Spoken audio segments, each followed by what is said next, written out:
Sortir à Paris, Infobar vous emmène dans les coulisses d'un déjeuner de presse. Vous allez voir que la vie des journalistes est extrêmement dure. Nous sommes à Murano. Comme vous le constatez, il fait très pas beau. Et, et voici Sandrine. Comment je te présente? Bar manager Murano. Ouais.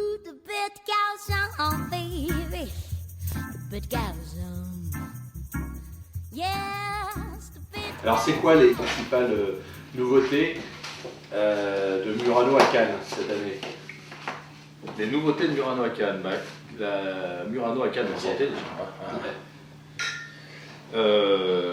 Déjà la villa s'agrandit, pas dans un objectif d'accueillir plus de monde, mais dans l'objectif d'avoir plus de confort, surtout par rapport, on va dire, au succès qu'on a eu l'année dernière, puisque on a été, même si ça n'a peut-être pas apparu, on a été un petit peu dépassé par les événements, parce qu'on pensait accueillir 200-300 personnes par soir et on a terminé au double en moyenne. Donc cette année, on a trouvé les moyens d'agrandir un petit peu notre villa, où on aura un carré entre guillemets VIP plus grand, notamment pour tout ce qui est fait de films américaines, puisqu'on n'avait pas dit toute la villa était un carré VIP, mais eux voulaient vraiment une zone identifiée à part. Donc nous avons réalisé sur les jardins une extension de la villa qui fait presque 120 mètres carrés. Rappelle quand même où est la villa. Donc la villa est située à la sortie de Cannes, sur la route de Golfe-Juan, en front de mer. C'est une villa à flanc de falaise avec 2 terrasses suspendues et qui donne sur la baie avec une magnifique vue mer. C'est un peu une villa qui pourrait faire on pourrait tourner un James Bond un petit peu dedans quand on a un ménage. Et l'avantage de la villa, c'est que du palais de la Croisette, en fait, ou le palais des festivals à la villa, si on ne prend pas la Croisette en tant que telle, comme pour aller au Palm Beach, mais que l'on coupe par Cannes, on met 4 minutes entre la villa et le palais des festivals. D'accord, oui. Donc c'était le meilleur compromis qu'on avait trouvé, déjà par rapport à l'environnement, la vraie vue mer, etc.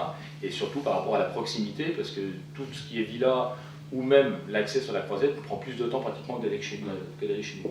Donc cette année, dans les nouveautés, on a un service de navette qui est mis en place avec Audi, puisque nous sommes partenaires. Murano maintenant travaille avec Audi sur Paris, dans le cadre de différentes mises en place, soit du service VIP pour aller chercher les clients à l'aéroport, au pied de l'avion, jusqu'à des mises à disposition de cabriolets pour les clients qui prennent une suite piscine. Et donc sur Cannes, on aura une flotte de 6 véhicules Audi avec chauffeur pour aller chercher nos invités sur la Croisette et les raccompagner à l'issue de la soirée. Bien.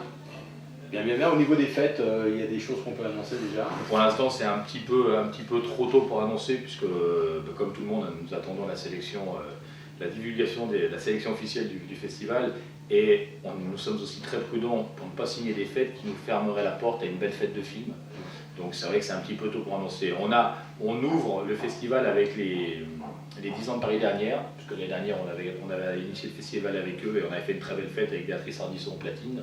Donc cette année, nous reconduisons cette opération.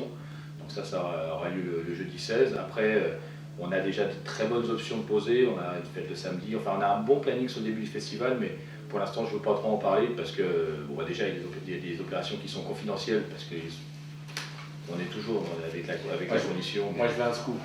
Non, pour l'instant, il n'y a pas de scoop. Non. Allez, un seul, une info. Non. Bon, et tu sais que Infobar sera présent également avec Sortir à Paris. Donc, du coup, Sortir à Paris devient Sortir de Paris pour aller à Cannes. Tes adresses où à Cannes?